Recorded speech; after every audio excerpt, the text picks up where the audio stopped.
title of this talk is The Future is Now. And impingent in this, inherent in this, is the idea that time really matters, speed really matters. For all of our patients, getting into Dana-Farber is key, and getting in to see a doctor who understands their disease is key. So we know that time matters.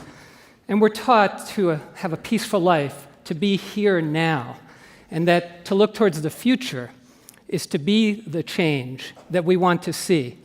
Now, all of the faculty, all the staff, everybody associated with Dana-Farber, and I would put in that all of you in this room, understand just how mission-driven we are, all of us. All of you are mission-driven because we really want to take the fruits of science, really enjoy the elegance of the answers, but then take those answers and apply them to real human problems. I heard a quote once from somebody I respect, and I like it a lot. She had said, "A vision without implementation is a hallucination." And I think that's actually very important, that part of Dana-Farber is envisioning the future, but a very equally important part, maybe even a more important part, is applying that to really help our patients. Now, for me, this is personal. When I was growing up in high school, I always had somebody in my family who was getting treated for cancer, often dying of cancer, occasionally, like my grandmother, surviving cancer, just with radiation, and living to the ripe old age of 96 perfectly well. But it was random. We never understood why she did well, why others in my family didn't. And I thought I missed something. I went to college, and there was molecular biology. It was the dawn of molecular biology, and I thought, aha, we're going to learn why this is. We didn't learn in college. I did a thesis on how genes are regulated. It didn't help understand this. I got out to medical school at Stanford. I figured, okay, change coasts. Maybe they know something over here I didn't know.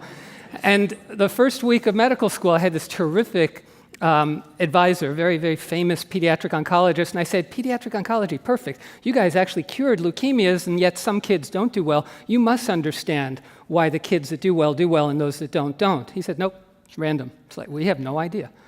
So I said, okay, there's a challenge here. There's something still to be done. Because I think a lot of people going into science and medicine feel like all the great stuff already happened, right? Penicillin happened.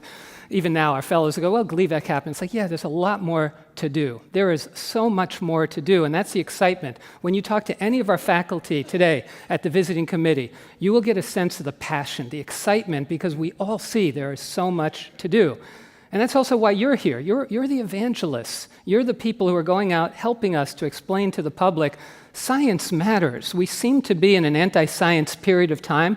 We forget that science is the engine of helping people. Science is still the economic engine that will help our country. It's one thing we do absolutely better than almost any place else in the world. I would say any place else in the world, but I don't want to be unkind to Switzerland or something. And, you know, the truth is that at Dana-Farber, you've heard a lot about our balanced portfolio, and I too have had the privilege of traveling all over the world, and it is very unique. There is not a cancer center like ours in the world that has half top-notch science, basic science, rigorous thinking, and half top-notch clinicians, unbelievably caring doctors and nurses, and in the middle, a group of mutual respect factors that make it all put together, make it all work. And that's an extraordinary thing, and I don't take that lightly. None of us do take that lightly. And part of the challenge is caring for patients with today's technology while we develop the better technology for the future, because we have technology here. I brought this up because I was thinking about technology. How can I actually say this? And I'm a hoarder. I'm a bit of a hoarder. Anybody who's seen my office knows this. I brought my very first Macintosh when I was a chief resident at the Fred Hutchinson Cancer Center in University of Washington in Seattle. 1985, I did the schedules for a lot of our residents on this Macintosh, and I thought it was the coolest thing in the world. Fast. You couldn't talk to anybody outside your bedroom. It could barely talk to the printer sitting right next to it, but it was technology in action. And then I got this power book that I pulled out of our basement now with this cool little trackball on it. And I thought that was awesome, but it's heavy. And then, you know, of course, the new level of the MacBooks. And then, of course, none of this has the power that this little thing has, right? What is the difference? So we move from heavy and isolated to sleek, light, and connected.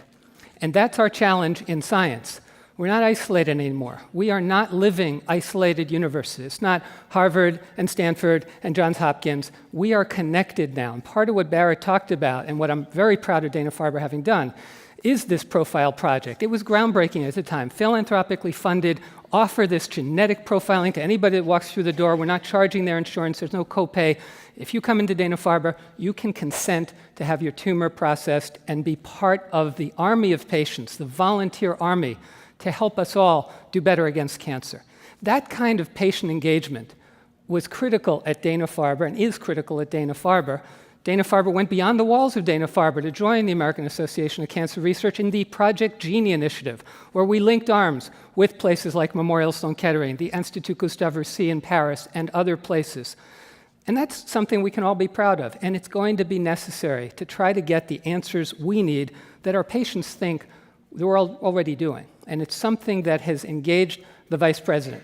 The Vice President Biden initiative, I hate calling it a moonshot because there's only one moon and there's tens of thousands of different kinds of cancers. So as he said himself, we have a bigger problem than NASA in the world of cancer research. But that just means we have to work together more and more.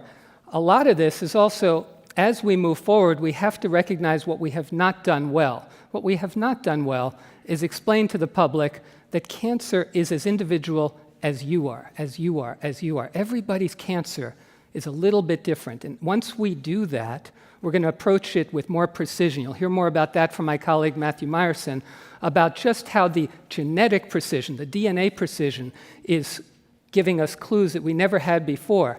But then once we step back from that and say, wait a minute, there are also tools inside our own body. We have an army of immune cells. How do we mobilize the army?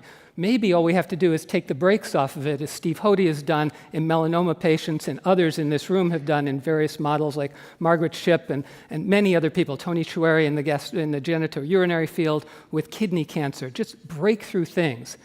And I want to say that this kind of comprehensive approach from the most targeted to the most, I don't know where it's going to work, let's just test it broadly, that has to be part of our other balanced portfolio, of being honest about what we don't know, and then jumping in with both feet, with all the tools of the trade, as the tools have evolved, because a carpenter is only as good as her tools.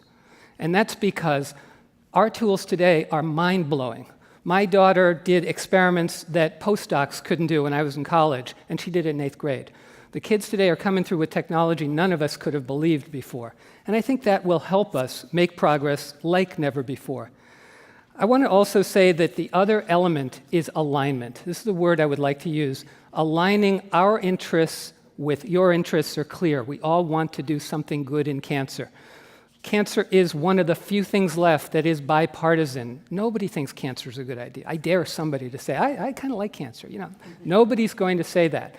And so it is a public good to do what we are doing and to mobilize the resources for that. I used to think that we were going to get punished for that in the cancer world because the cardiologists and the neurodegeneration people and the infectious disease people are going to say, those cancer divas, they get all the money, they get all the attention, that's a bad thing. But you know what? Instead, what's happening is a sharing of interest and a sharing of data and a sharing of technology so that when they see what Matthew Meyerson has done with molecular targets, they will say, hey, I found that in this model of Alzheimer's disease. Let's work together. And inflammation, inflammatory bowel disease, and treatment of lymphomas. How could you think that those things would be related? But we're seeing that. That kind of alignment and linkage is amazing. So now, in the last minute I have, I want to just tell you about what you've heard a lot about, the idea that the immune system is a set of living drugs that we can take advantage of. It's absolutely amazing in melanoma, it's absolutely amazing in certain lung cancers, certain bladder cancers, head and neck, etc. The list goes every week. So I want to say it's not easy. We, with Merck, wrote a study where we tested 15 different kinds of cancers as an exploration. And we had one study for a type of sarcoma called leiomyosarcoma. And Merck gave us 12 slots. And they said, if we don't see anything in 12 patients, we're done with that. So we filled up the 12 patient slots, and a 13th patient came in and said, I don't want chemotherapy. Newly diagnosed person, early 50s, perfectly healthy. I don't want chemotherapy. What can you do for me? I said, well, we had this trial, but it's full. Please, can't you get me another slot? So I asked Merck, God bless them. They said, sure, take one more. You can have the very last one. I said, I don't have high expectations because we already know the other 11 out of the 12 haven't had any benefit. Are you sure you want to do this? Yeah, absolutely, that's what I want to do. You can see where I'm going to go with this, but we could not have guessed what would happen. After 2 shots of this immune-stimulating drug, that in many ways was developed by Steve Hody, this patient's tumors shrank by more than 70%, and they kept shrinking. And they kept shrinking, and they kept shrinking, so that eventually everything was gone except one other lump, a little bit lower down. She had like 5 or 6 tumors. Everything was gone except that one. We took that one out, and she was rendered free of disease. So we said, well, why her? What made her different than anybody else? So we put her tumors through everything at the Broad Institute, at labs at the Dana-Farber, and we have started to understand what made her different from everybody else, and even what made the 2 tumors in her different. Why didn't that one respond the same way? It's extraordinary. And so this is our mission. Our mission is to project hope based on real data, real science, and the real work of everybody in this room. So with that, I want to just say thank you to all that you do, and thank you for your attention this morning.